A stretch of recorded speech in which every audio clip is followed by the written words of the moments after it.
Bonjour ou bonsoir, selon là où vous vous trouvez, comment vous vous portez, bien j'espère.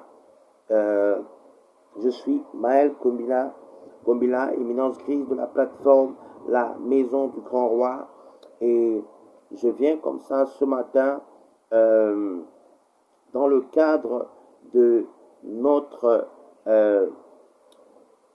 programme, de notre plateforme La Maison du Grand Roi, qui vise notamment à m'entretenir avec non seulement les abonnés de la plateforme, mais également avec les potentiels abonnés également de la plateforme. Je rappelle que le programme, c'est tout simplement bienvenue aux portes du ciel.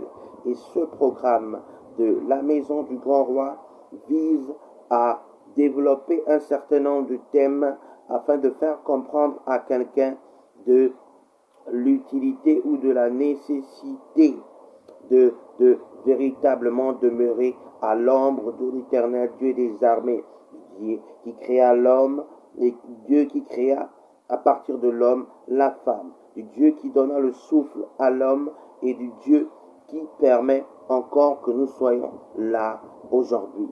La thématique de ce jour, bien-aimé, nous l'avons déjà introduit dans l'une de mes vidéos qui est disponible bien évidemment sur la plateforme.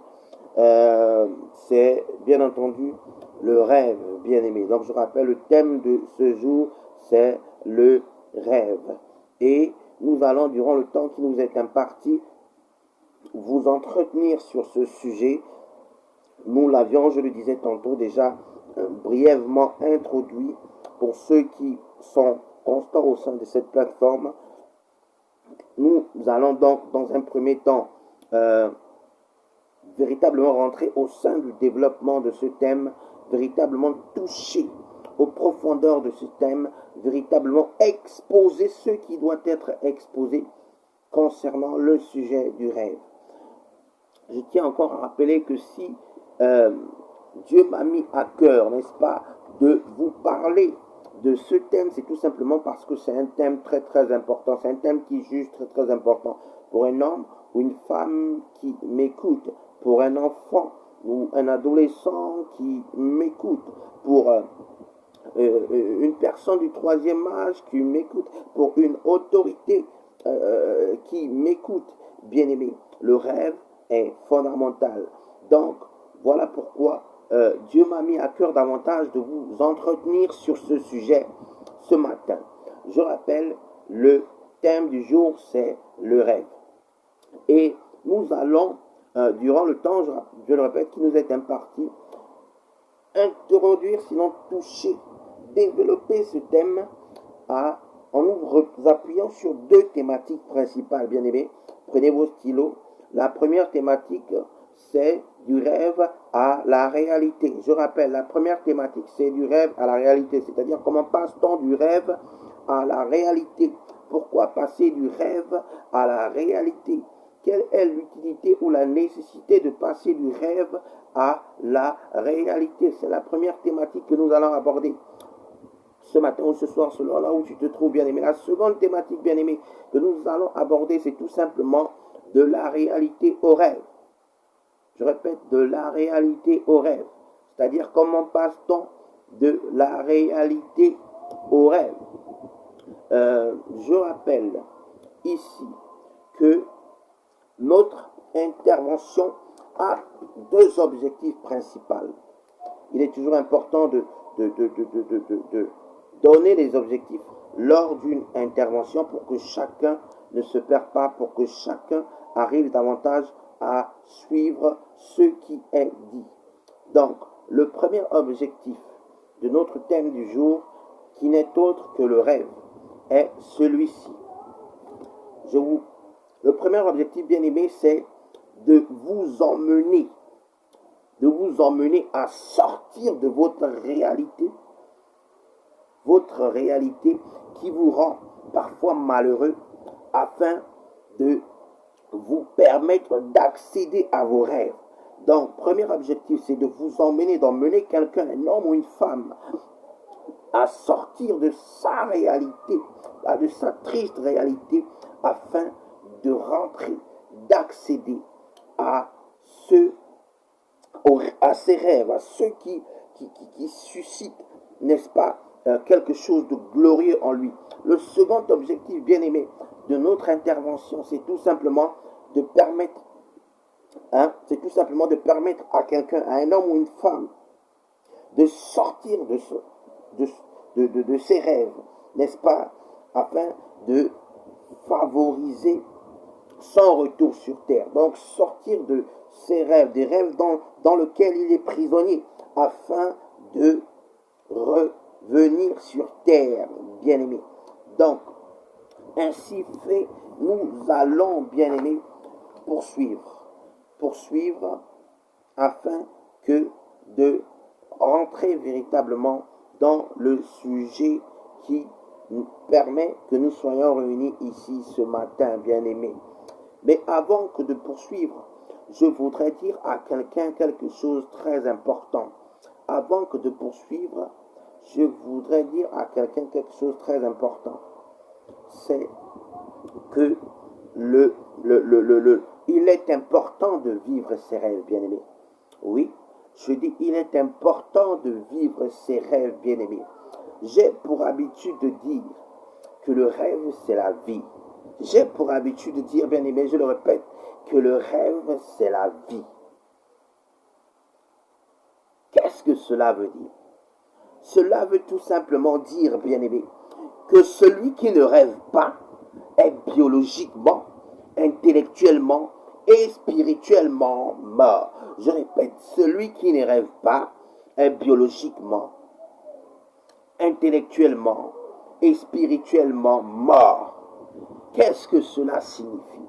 Cela signifie tout simplement, bien-aimé, que le rêve est non seulement le signe que vous êtes biologiquement vivant, mais le rêve, c'est également le signe qu'un homme ou une femme est intellectuellement vivant. Mais le rêve, c'est également le signe qu'un homme ou une femme est spirituellement vivant. Autrement dit, celui qui ne rêve pas du point de vue biologique peut être considéré comme quelqu'un de médicalement mort. Bien aimé, je répète, celui qui ne rêve pas du point de vue biologique, c'est-à-dire du point de vue médical, peut être considéré comme quelqu'un de biologiquement mort. Vous savez, le rêve, bien aimé, est une fonction organique naturelle. Je répète, le rêve est une fonction organique naturelle. C'est-à-dire qu'il a déjà été démontré par la science, il a déjà été démontré par des chercheurs que tous les êtres humains que nous sommes disposent de cette fonction du rêve. Tous les êtres humains que nous sommes ont pour habitude de rêver. Est-ce que quelqu'un me comprend? C'est-à-dire qu'il n'y a pas un être humain sur la terre qui peut prétendre vivre du point de vue biologique et qui a la capacité d'affirmer qu'il ne rêve pas. C'est quasiment impossible. Le corps dispose d'un certain nombre de fonctions organiques, ou que l'on appelle aussi des fonctions biologiques. Et parmi ces fonctions, bien aimées, il y a la fonction du rêve. À côté, il y a la fonction respiratoire. À côté, il y a la fonction de se nourrir. Mais à côté également, bien aimé, il y a la fonction du rêve. Combien parmi vous peuvent prétendre ou bien peuvent affirmer qu'ils n'ont jamais rêvé de leur vie? Combien d'êtres humains parmi vous peuvent l'affirmer? Pour un chien peut-être, parce que j'imagine que pour la plupart d'entre vous, même s'il existe des personnes qui sont possédées par des esprits d'animaux, il serait très difficile pour vous, n'est-ce pas, Surtout lorsque vous n'avez pas la connaissance nécessaire, lorsque vous ne l'avez pas appris de dire que tel ou tel animal est doté de la fonction du rêve. Mais en tant qu'être humain, seulement par votre expérience, vous pouvez dire à quelqu'un, vous pouvez affirmer à quelqu'un que le rêve est une fonction naturelle. Rêver est donc, bien aimé, un besoin naturel. Je répète, bien aimé, rêver est un besoin naturel. Cela signifie que l'on a tous, de manière naturelle, besoin de rêver pour vivre. On a tous, de manière naturelle, besoin de rêver pour exister. On a tous, de manière naturelle, besoin de vivre nos rêves pour nous épanouir dans la vie.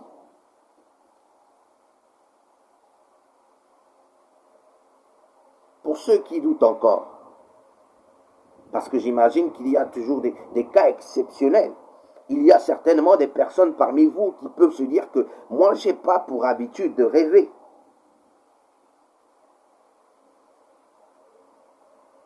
Mais pendant que tu dors, qu'est-ce que tu fais? Il a même été démontré scientifiquement que lorsque le corps est en repos, il ne l'est pas totalement.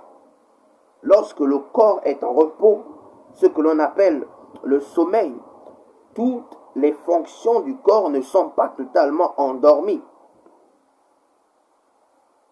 Tout le monde rêve, bien aimé, car le rêve est une fonction biologique. Le rêve est l'une des fonctions que dont le Créateur a doté l'homme depuis la création, et on n'en parle pas souvent. C'est une fonction, bien aimée, naturelle, mais c'est également un besoin naturel. Parce qu'à travers le rêve, nous évacuons tout ce que nous avons fait durant la journée. À travers le rêve, nous avons pour habitude d'accéder à des mondes qui ne sont pas accessibles lorsque nous sommes totalement éveillés. Lorsque nous dormons la nuit, notre esprit a la capacité de se projeter dans des univers lointains. Lorsque nous dormons la nuit, notre esprit a ce pouvoir de se déplacer d'un endroit à un autre, de nous faire accéder à des mondes insoupçonnés. Et cela, c'est par le canal du rêve, bien-aimé. Lorsque je parle du rêve ici, en qualité de fonction biologique, je parle tout simplement du rêve du fait de rêver, d'avoir des visions pendant que l'on dort, d'avoir des visions pendant que l'on est en état de repos, total ou partiel, d'avoir des images qui nous parviennent dans notre esprit pendant que nous sommes allongés sur notre lit. C'est cela dont il est question, bien-aimé, lorsque je parle de rêve en qualité de fonction biologique. Le rêve est une fonction naturelle, bien-aimé, c'est-à-dire une fonction biologique. Mais c'est également un besoin naturel. Celui qui ne rêve pas, bien-aimé, peut être considéré comme biologiquement mort. Et c'est une certitude. Ce n'est pas une théorie. Ce n'est pas une théorie que je tenterai de vous imposer. Ce n'est pas une théorie que je tenterai de vous communiquer, tout simplement pour vous embrouiller l'esprit. C'est un fait. Je ne vois pas qui pourrait me remettre ce fait en cause, à moins qu'il soit fou. Rêver est une fonction naturelle, mais c'est également un besoin naturel, bien-aimé. Mais rêver, c'est aussi une fonction de l'intellect. Je reprends, rêver, c'est aussi une fonction de l'intellect. C'est-à-dire que celui ou celle qui rêve montre davantage qu'il possède un intellect, c'est-à-dire qu'il a la capacité de réfléchir, qu'il a la capacité de raisonner, qu'il a la capacité de se construire intellectuellement. Rêver est une fonction intellectuelle, bien aimé. C'est donc également un besoin intellectuel. Mais comment se manifeste ce besoin intellectuel, bien aimé? Ce besoin intellectuel se manifeste tout simplement par l'envie de développer un certain nombre d'idées innovantes. Par l'envie, le besoin, le manque de posséder un certain nombre d'idées. Parce que lorsque l'on parle de rêve, bien aimé, pour les intellectuels, c'est tout simplement à la dimension des idées. Qu'est-ce qu'une idée, bien aimée? Une idée, le dictionnaire nous dit qu'une idée, c'est tout simplement la représentation de ce que l'on se fait de quelque chose. Je reprends pour ceux qui ne le savaient pas, une idée peut être définie comme la représentation, on parle de représentation de ce que l'on se fait de quelque chose. Une idée, bien aimée, est à la base de tout projet. Une idée, bien aimée, c'est le socle de tout projet. Donc, une idée, bien aimée, est à l'origine de tout programme. Cela veut tout simplement dire, bien aimé, lorsque vous êtes intellectuel, que vous devez prendre conscience qu'il n'y a pas de projet sans idée, qu'il n'y a pas de programme sans projet. L'idée est à la genèse, bien aimé, de tout projet. L'idée est à la genèse, bien aimé, de tout programme.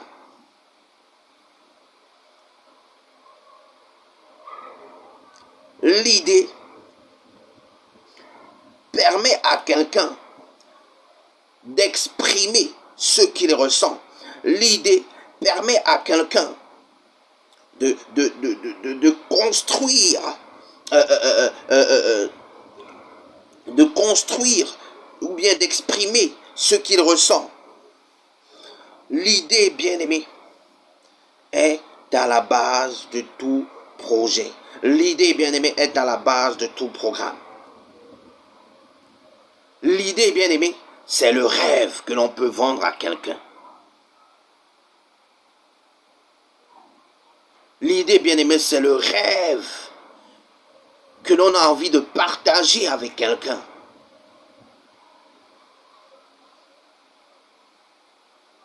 En qualité d'être humain, en qualité d'homo habilis, d'homme habile, vous êtes en réalité naturellement doté de la fonction de l'idée.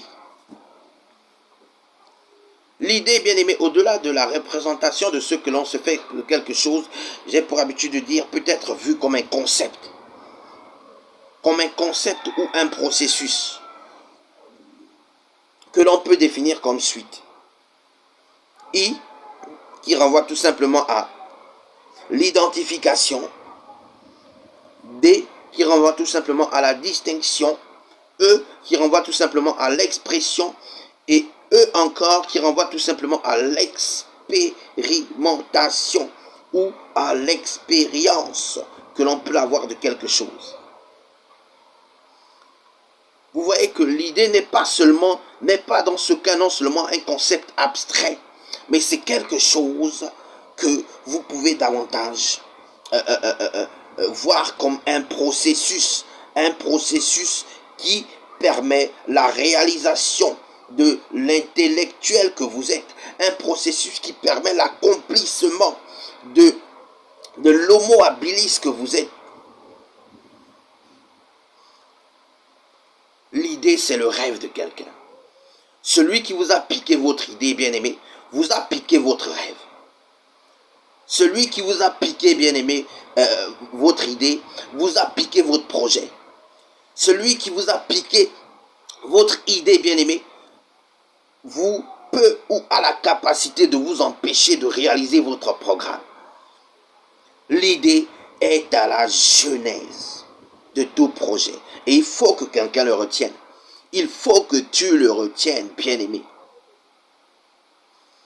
Avoir des idées pour des personnes comme moi, qui ne nous définissons pas comme des animaux, mais comme tout simplement des personnes dotées d'une certaine forme d'intelligence. C'est tout simplement un besoin. Avoir des idées, c'est tout simplement un besoin pour moi, bien-aimé. Et j'imagine que pour la plupart d'entre vous, c'est le cas.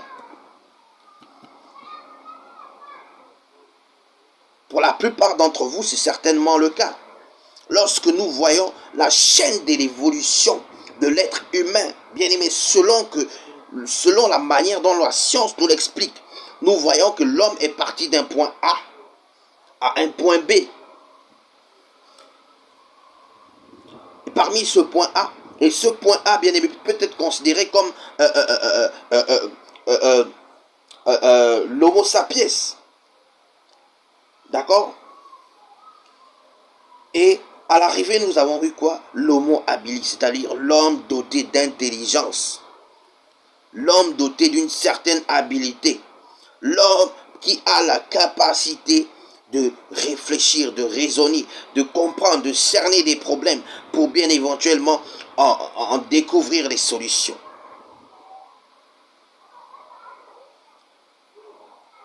L'idée, bien aimé, est un besoin naturel. L'idée, c'est le rêve.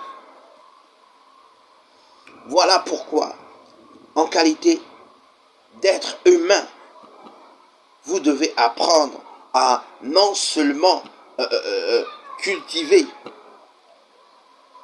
un certain nombre d'idées, mais également apprendre à les développer. Parce que l'idée peut vous amener à votre projet et votre projet amener à établir un programme. Et un programme permet éventuellement à l'accomplissement de votre rêve, à l'accomplissement de votre destinée, bien-aimé. Beaucoup de personnes aujourd'hui ne font plus preuve de créativité. Beaucoup de personnes aujourd'hui ont du mal à trouver dans leur fond, au plus profond d'eux, des idées qui peuvent les permettre de s'épanouir. Ils passent leur temps à voler les concepts des autres. Ils passent leur temps à voler ou à piquer les idées des autres. Pourquoi? Tout simplement à cause de la paresse intellectuelle. Pour ceux qui le font, ceux qui se contentent de rester dans leur zone de confort, ceux qui passent leur temps à rechercher, à piquer, à voler les idées des autres, sachez que vous n'êtes pas des humains. Vous n'êtes pas, théoriquement, doté de cette aptitude naturelle qui n'est autre que le rêve dans sa manifestation, de l'IDE ou de l'idée. Parce que si vous étiez des êtres humains, si vous étiez des hommes, vous aurez bien éventuellement été dotés, comme Adam au commencement, de la fonction du rêve, dans sa dimension biologique, de la fonction du rêve, dans sa dimension intellectuelle, c'est-à-dire à travers les idées, mais également de la fonction du rêve dans sa dimension spirituelle. Car oui, bien-aimé, le rêve a aussi une dimension spirituelle. Il est important de comprendre que lorsqu'on parle de dimension spirituelle, on ne parle pas ici, bien-aimé, du rêve dans sa dimension intellectuelle, encore moins du rêve dans sa dimension biologique. Lorsqu'on parle du rêve dans sa dimension spirituelle, on parle du rêve dans sa dimension divine. Vous savez, bien aimé, j'ai pour habitude de dire que que l'intellectuel se construit par l'instruction. Mais l'homme doté de sagesse se construit et se distingue par le discernement. Le discernement, bien-aimé,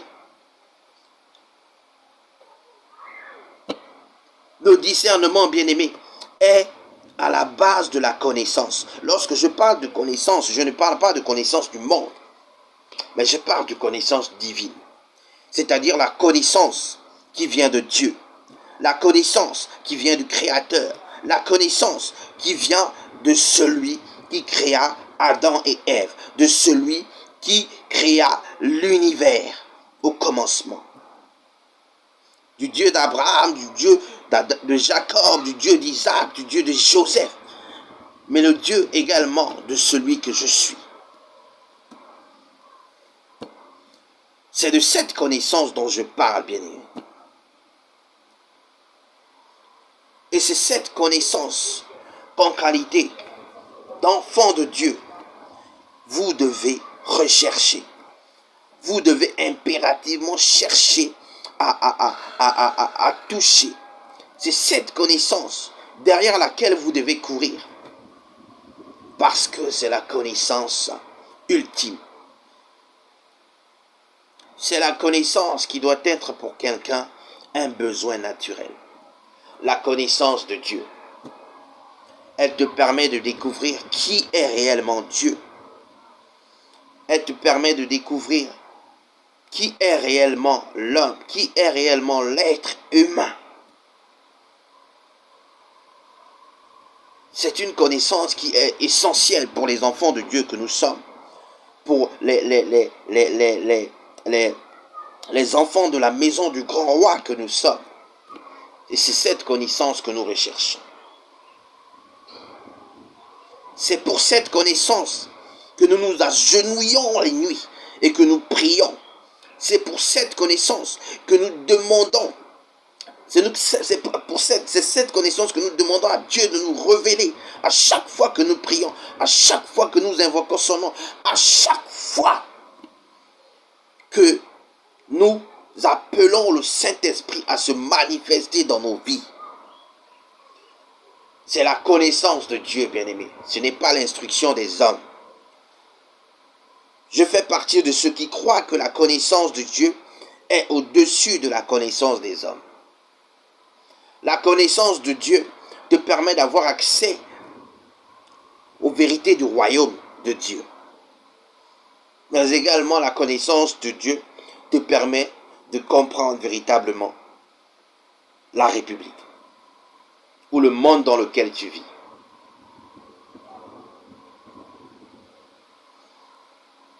La connaissance de Dieu, bien-aimé, est une connaissance qui n'est pas donnée à tout le monde.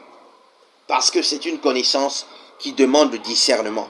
Et tout le monde n'est pas doté du discernement, bien-aimé.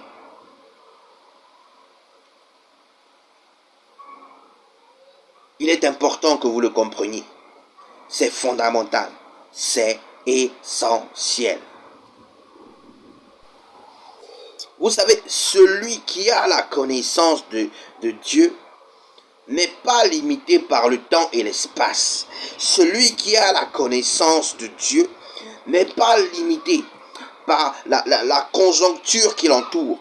Celui qui a la connaissance de Dieu n'est pas limité par les frontières nationales ou internationales. Celui même qui a la connaissance de Dieu n'est pas limité par l'atmosphère ou le système solaire. Celui qui a la connaissance de Dieu, bien-aimé, possède quelque chose, sinon la chose la plus précieuse que je connaisse. Celui qui a la connaissance de Dieu marche avec Dieu. Il a Dieu en lui et il vit pour Dieu. La connaissance de Dieu, bien-aimé, vous permet de dépasser vos limites. La connaissance de Dieu, bien-aimé, vous permet de quitter, de la réalité au rêve, de passer de la réalité au rêve. Au rêve qui est une fonction, un besoin biologique essentiel. Au rêve qui est un besoin intellectuel essentiel. Au rêve qui est un besoin spirituel essentiel.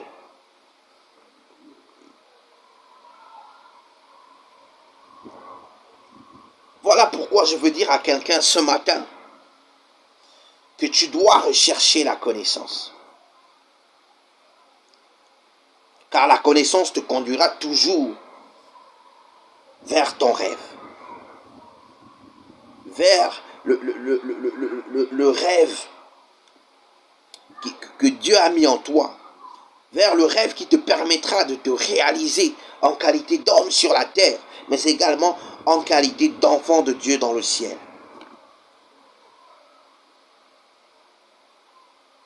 Voilà pourquoi tu ne dois à jamais accepter que quelqu'un t'interdise de rêver autant pour moi. Tu ne dois jamais t'interdire de rêver, bien-aimé. Pourquoi? Pour 3 raisons fondamentales. 3 raisons. La première, c'est que, du moins, jusqu'à preuve du contraire, rêver n'a jamais été un acte prohibé. C'est-à-dire que rêver n'a jamais été interdit par la loi. Vous savez, vos ennemis peuvent vous mettre dans une prison. Vos ennemis peuvent vous empêcher de lire la Bible. Vos ennemis peuvent vous priver de votre famille. Vos ennemis peuvent vous priver d'avoir accès à un certain nombre d'outils. Mais Père, aucun homme bien-aimé sur la terre, peu importe son pouvoir, aucun sorcier bien-aimé sur la terre, peu importe son pouvoir, ne pourra jamais vous empêcher de rêver.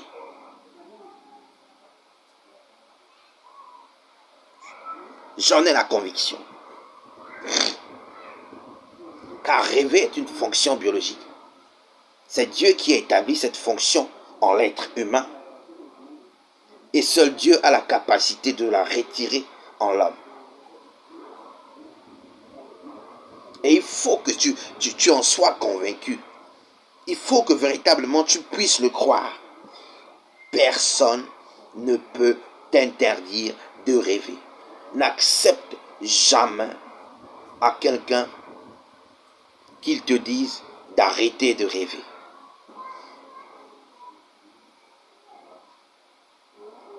Celui qui te dit d'arrêter de rêver, dis-lui tout simplement que mon frère, je vais continuer de rêver parce que rêver n'est pas interdit par la loi. Ce n'est pas interdit de rêver. Mais encore, rêver est un pouvoir. Rêver vous donne du pouvoir. Rêver vous permet de vous évader.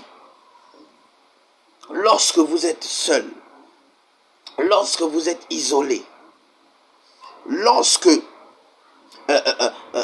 vous vous sentez, vous vous sentez opprimé par quelqu'un, par des forces négatives, rêver vous permet de voyager. Vous voyagez peut-être pas physiquement, mais vous voyagez en esprit. Vous voyagez par vos idées.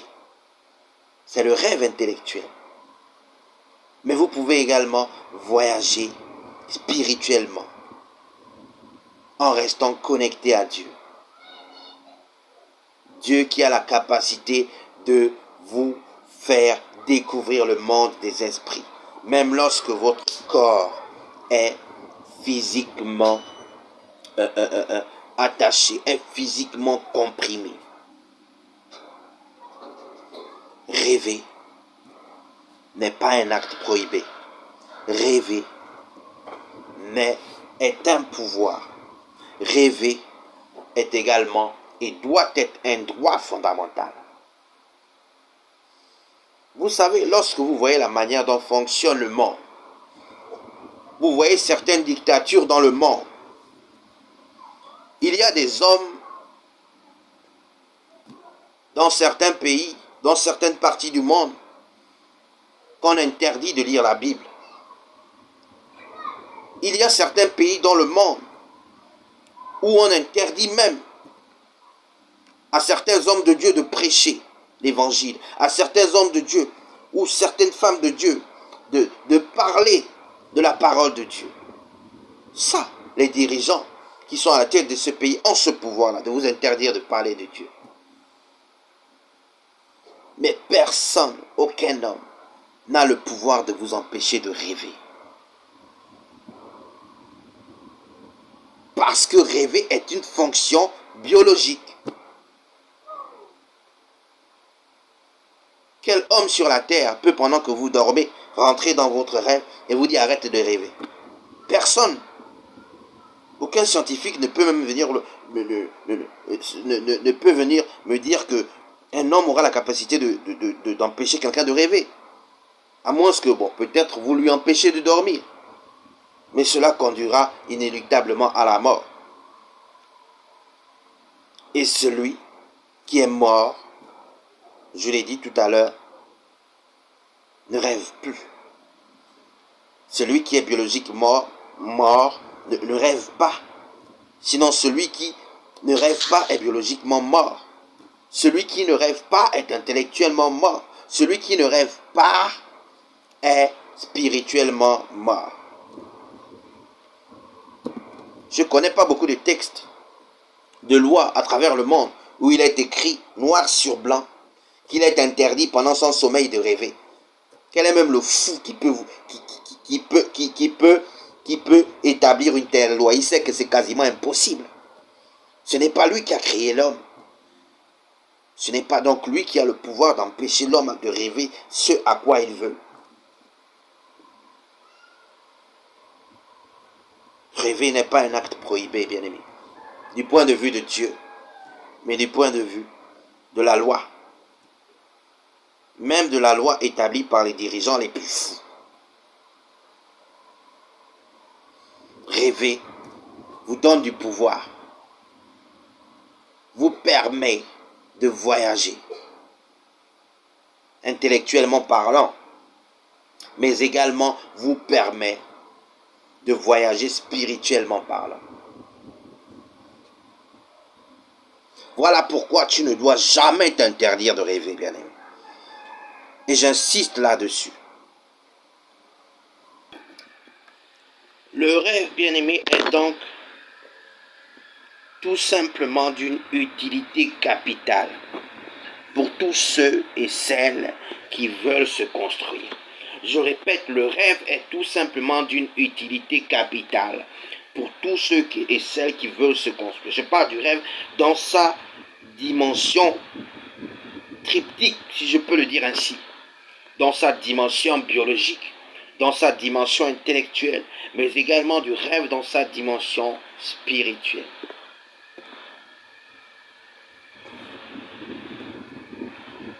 Vous savez, j'ai pour habitude de dire que de la même manière qu'on dit que le bonheur des uns fait le malheur des autres, de la même manière on peut dire que le rêve des uns peut faire le cauchemar des autres. Je répète, de la même manière qu'on dit que le bonheur des uns fait le malheur des autres, le rêve des uns peut être ou devenir le cauchemar des autres. Est-ce que quelqu'un me comprend? Pourquoi je dis cela? Tout simplement parce que, bien-aimé, dans sa dimension biologique, dans sa dimension intellectuelle ou dans sa dimension spirituelle, certains rêves ont un caractère prémonitoire. Je répète, certains rêves ont un caractère prémonitoire. C'est-à-dire que certains rêves peuvent vous permettre de voir votre réussite. Certains rêves, bien-aimés, peuvent vous permettre de voir votre réussite. quand elle n'est pas encore arrivée.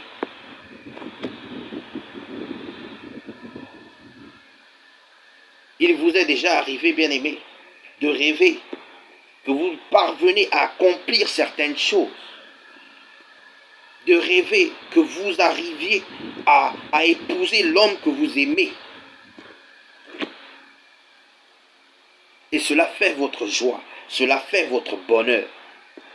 Mais cela ne fera pas forcément le bonheur de tout le monde. Est-ce que quelqu'un me comprend?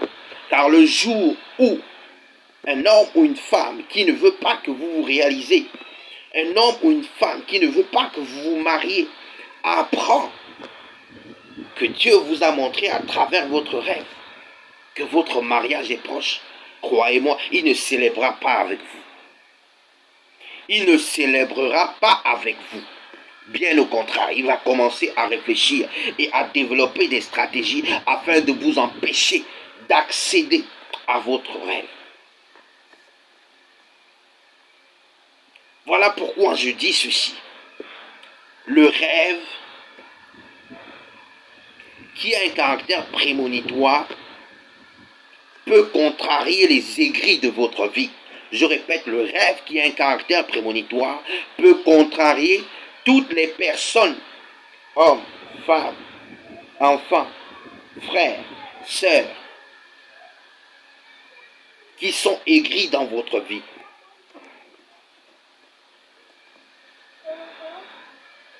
Voilà pourquoi ce ne sont pas tous les rêves que vous faites que vous devez raconter à tout le monde. Ce ne sont pas tous les rêves que vous faites que vous devez publier dans les réseaux sociaux. Vous ne savez pas qui est qui, bien-aimé. Vous ne savez pas qui est qui.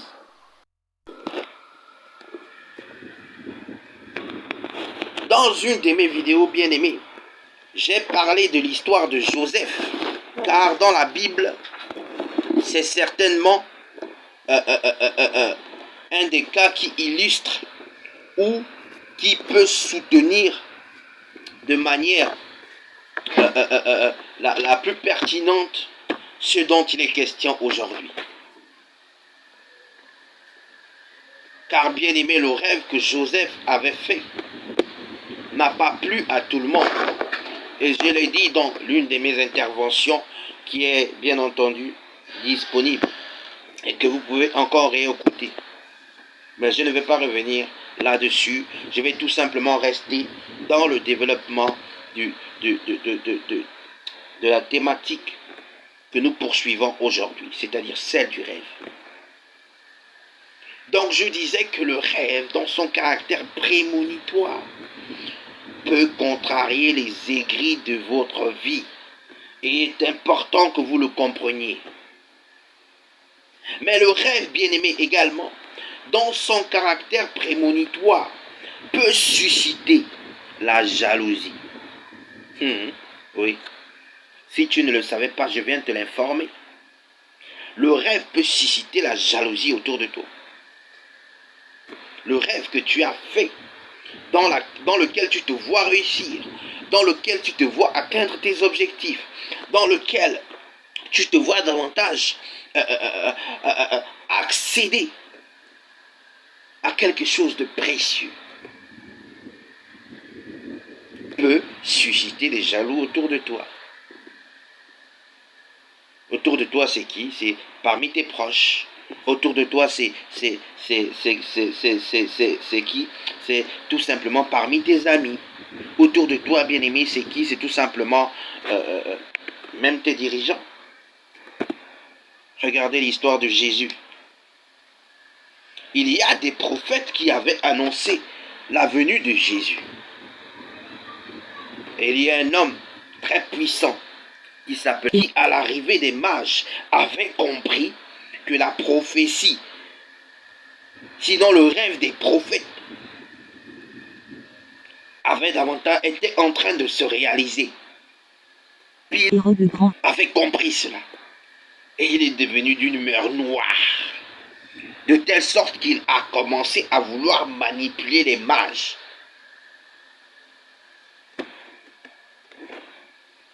Le rêve peut susciter des jaloux autour de vous, bien-aimés.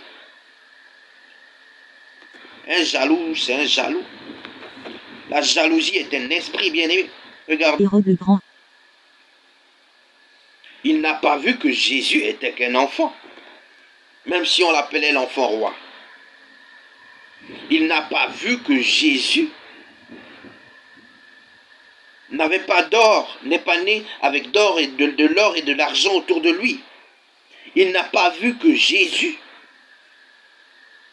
ne savait même pas parler. Il n'était qu'un nourrisson. Ses parents n'avaient pas d'argent. Il n'a pas vu tout cela. Pourquoi? Parce qu'il a été possédé par un esprit de jalousie. Il a cultivé cet esprit qui lui a poussé à développer des projets obscurs. Il a assassiné plusieurs bébés. Il a assassiné plusieurs bébés au sein de la nation dont il avait l'autorité. Tout simplement parce que il était jaloux. Il était animé d'un esprit de jalousie. La jalousie peut vous amener à faire des choses que vous ne soupçonnez pas, hein, bien aimé. Et ce n'est pas moi qui vais vous l'apprendre. Un homme jaloux est une personne dangereuse. Un être humain jaloux est une personne dangereuse. L'esprit de jalousie peut tuer quelqu'un, peut amener quelqu'un à tuer une autre personne. L'esprit de jalousie est un esprit satanique, d'inspiration satanique. Dieu n'a pas créé l'homme pour être jaloux. Et même, quel intérêt as-tu à être jaloux du succès d'autrui? Aucun, normalement, sauf si tu es fondamentalement méchant. Sauf si tu ne marches pas avec Dieu. Sauf si tu côtoies des esprits maléfiques. Tu sers des esprits qui ne confessent pas le nom de Jésus. Donc il est important que vous le compreniez, bien-aimés. Certains de rêves prémonitoires que vous faites peuvent susciter les jaloux autour de vous. Et c'est une réalité biblique, une réalité historique, mais également une réalité que personnellement, chacun de vous a déjà pu expérimenter ou peut davantage expérimenter. Mais au-delà de cela, je voudrais aussi dire à quelqu'un de retenir ceci, que certaines visions que vous faites peuvent vous donner une longueur d'avance sur votre temps. Je répète, est-ce que vous savez que certaines visions que vous recevez peuvent vous donner une longueur d'avance sur votre temps? Oui. Il y a des visions qui peuvent faire de vous un précurseur. Vous n'êtes peut-être pas l'aîné de votre famille, mais il y a des visions qui peuvent vous amener. Nous sommes en 2023 maintenant, en 2022, autant pour moi maintenant. Il y a des personnes qui peuvent avoir des visions de 2050. Comment le monde sera en 2050? Il y a des visions des personnes. Nous sommes aujourd'hui le 23, dimanche 23 décembre 2022. Il y a des personnes qui peuvent avoir des visions qui se réaliseront 3 jours plus tard. D'accord? Ce sont des visions prémonitoires. Mais il y a également des personnes qui peuvent avoir des rêves prémonitoires qui feront d'eux, je le disais tantôt, d'accord, des personnes en avance sur leur temps. Une personne en avance sur son temps, bien aimé, je le répète, est un précurseur. Un précurseur, j'ai pour habitude de le dire, ce n'est pas forcément un prédécesseur. Un prédécesseur, bien aimé, c'est quelqu'un qui est né avant toi et qui dispose éventuellement de son droit d'aînesse. D'accord, à l'image d'Ésaïe et de Jacob. Jacob pouvait considérer Ésaïe comme son prédécesseur. D'accord, car Ésaïe est né avant Jacob. Et le fait qu'Ésaïe soit né avant Jacob faisait que Ésaïe, bien avant qu'il ne vende son droit d'aînesse, faisait d'Ésaïe une personne, le prédécesseur de Jacob, autant pour moi. Un prédécesseur, c'est celui qui est né avant quelqu'un, mais un précurseur, ce n'est pas forcément l'aîné d'une famille. Un précurseur, c'est celui qui a des visions avant-gardistes. Un précurseur, c'est celui qui a des idées avant-gardistes. C'est-à-dire des idées en avant sur son temps. Est-ce que quelqu'un me comprend?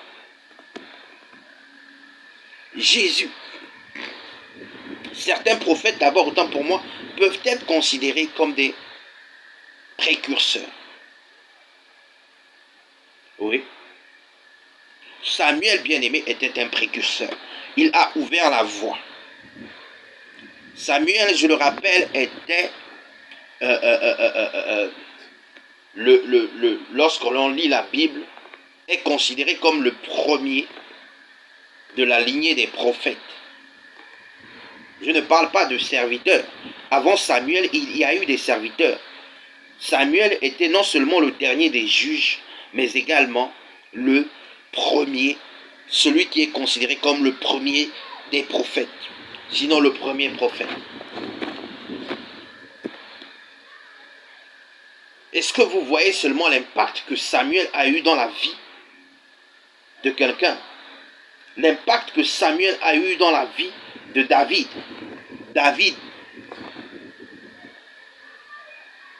David, duquel sortira celui qu'on appellera plus tard Jésus-Christ.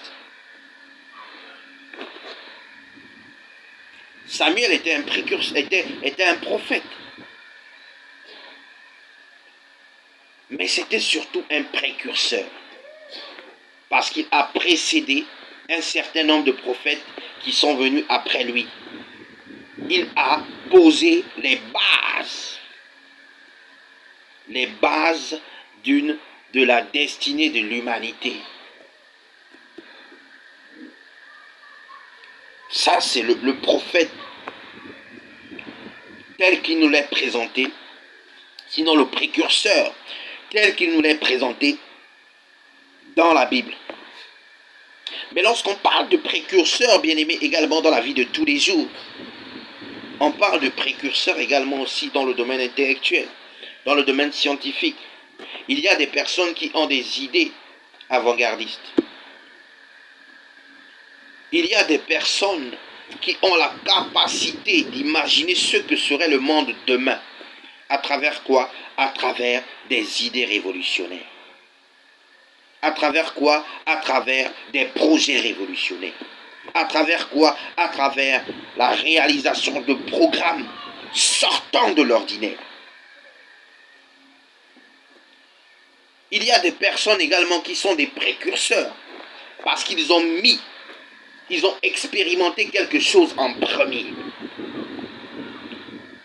Neil Armstrong peut être considéré par les astronautes comme un précurseur, car il a posé son pied.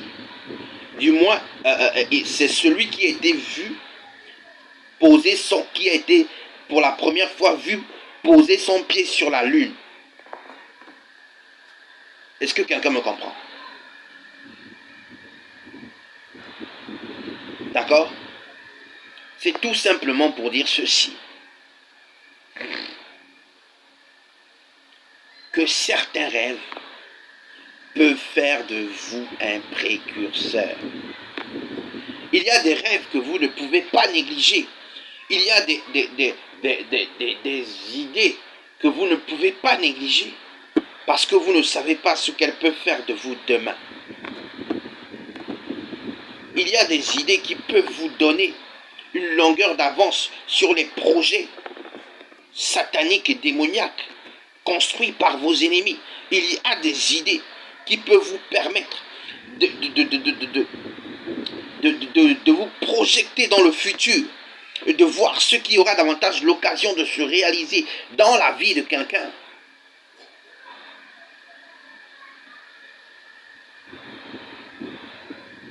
Ce sont des idées, pour ma part, extraordinaires et qui font le monde, qui construisent véritablement le monde. Il est vrai que tous ceux qui sont considérés comme des précurseurs aujourd'hui ne l'ont pas forcément été de leur vivant. Il y a des personnes dont le monde a compris qu'ils étaient des précurseurs ou en avance sur leur temps après leur mort. Ils n'ont donc pas pu expérimenter cette reconnaissance. Mais ils n'ont pas arrêté pour autant, ils ne sont pas reniés pour autant. Lorsque nous voyons l'histoire de Galilée, à l'époque, il y avait ce que l'on appelait le géocentrisme et l'héliocentrisme.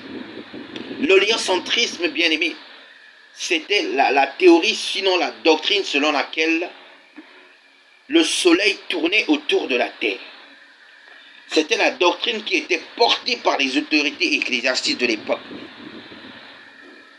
Et à l'époque, il y avait un certain nombre de savants, un certain nombre de penseurs, un certain nombre de philosophes, de personnes qui étaient en avance sur leur temps et qui, par la grâce de Dieu, avaient certainement compris que non, la terre n'était pas le centre du monde,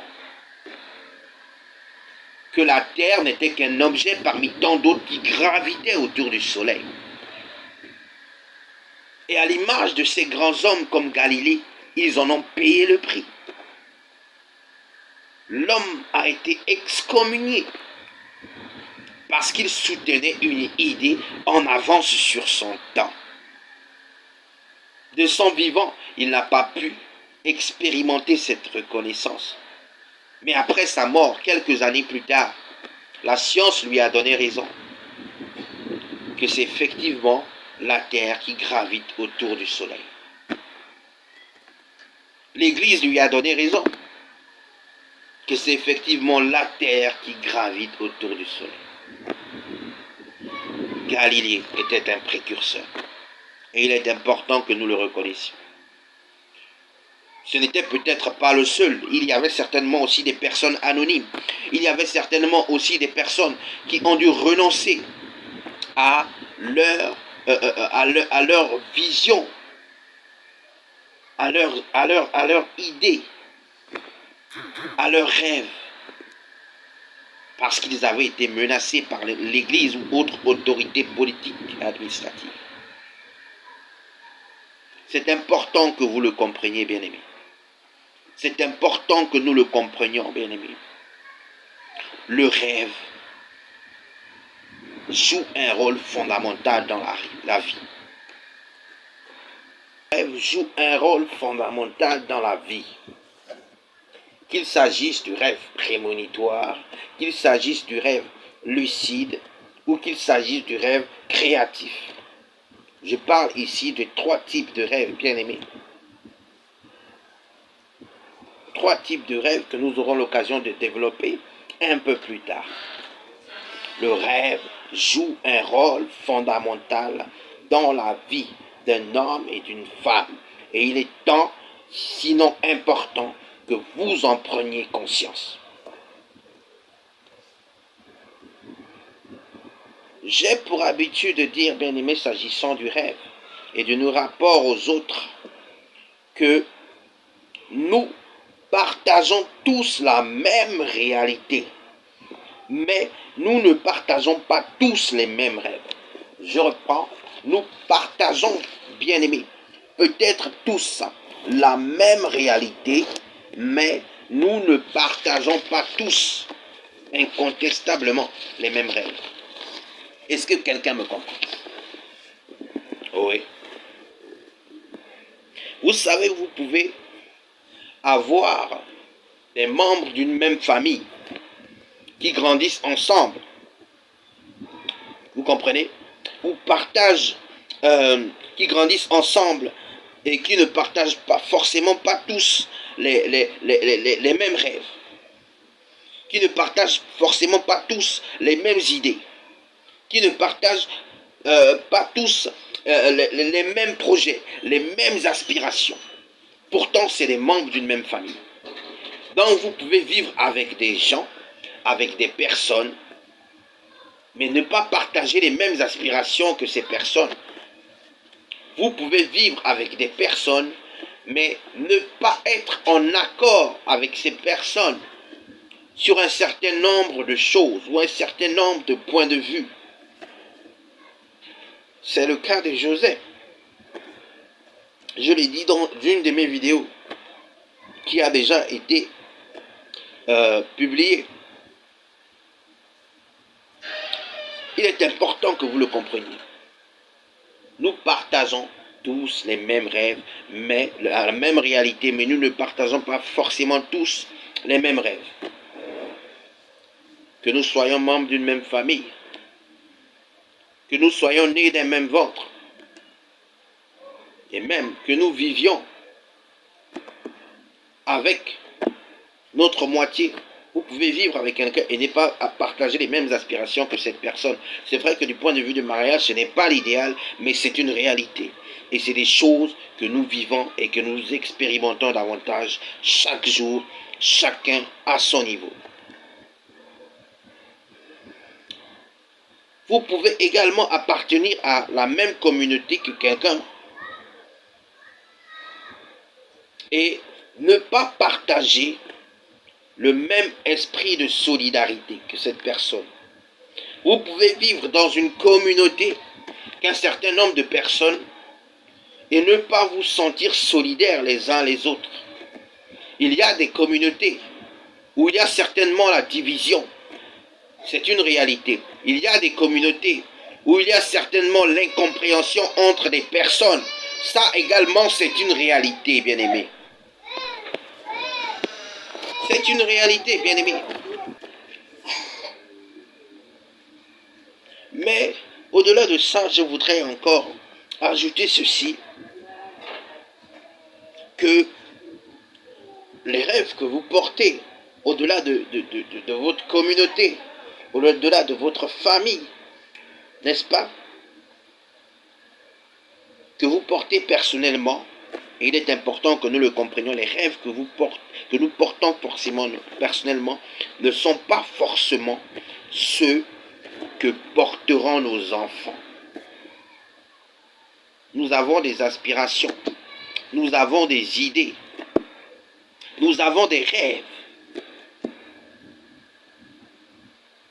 Ce sont ces rêves qui nous ont bercés. Ce sont ces rêves pour lesquels nous avons vécu.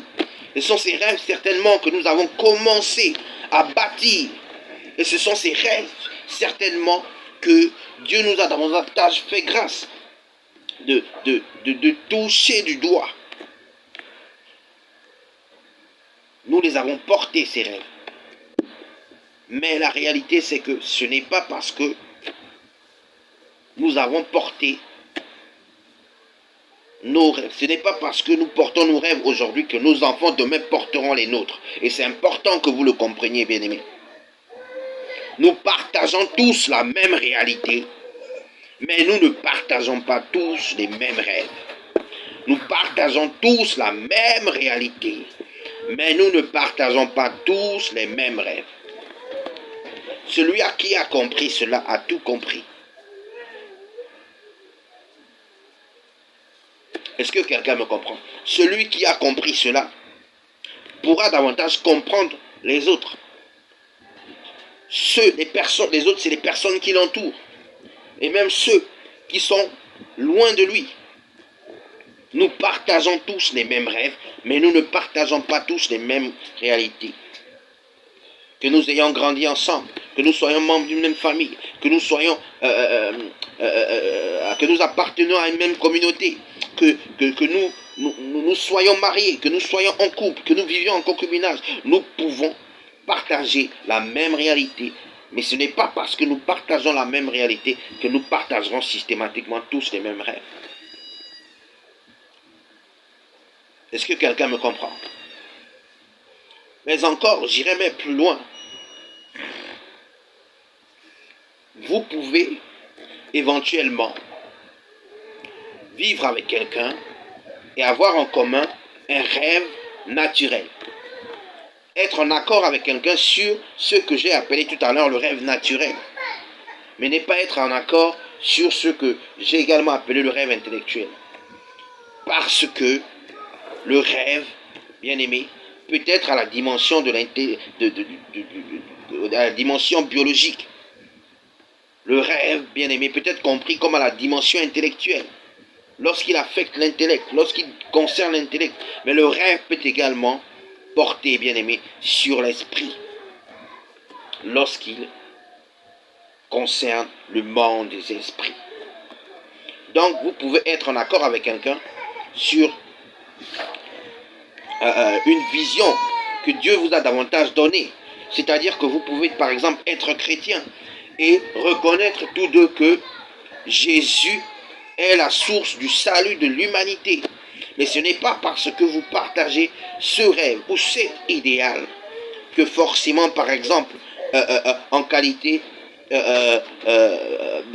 lorsque vous vous retrouvez dans le milieu intellectuel, vous partagerez forcément tous les mêmes points de vue. Lorsque vous vous retrouverez dans le milieu politique, vous partagerez tous forcément les mêmes points de vue. Non. Lorsqu'on parle de rêve, bien aimé, on parle de fonction biologique. C'est important que vous le compreniez. Lorsqu'on parle de rêve bien-aimé, on parle également de fonction intellectuelle. Mais lorsqu'on parle également de rêve bien-aimé, on parle également de fonction spirituelle. Aujourd'hui, trop de personnes mélangent les choses. Aujourd'hui, trop de personnes font la confusion. Aujourd'hui, le diable a tellement semé la confusion dans les esprits de gens que nous n'arrivons plus à distinguer les différents types de rêves. Comme le rêve lucide, comme le rêve créatif, qui est fonction des idées, comme le rêve prémonitoire, qui est fonction, d'accord, qui est une fonction biologique, c'est-à-dire qui dépend du sommeil, du repos physique, du repos de notre organisme, ou encore comme le rêve lucide également, qui peut renvoyer bien évidemment à un songe, qui peut renvoyer à un songe. Lorsqu'on parle de rêve lucide, bien aimé, j'aurai l'occasion de l'expliquer. C'est tout simplement lorsque vous avez conscience de votre rêve. Est-ce que quelqu'un me comprend? Et ça, c'est du domaine du spirituel. Ça peut se manifester sous forme de songe. J'aurai l'occasion de développer cet aspect-là dans une de mes prochaines vidéos. Sur ce, je pense que nous avons largement dépassé le temps qui nous était imparti.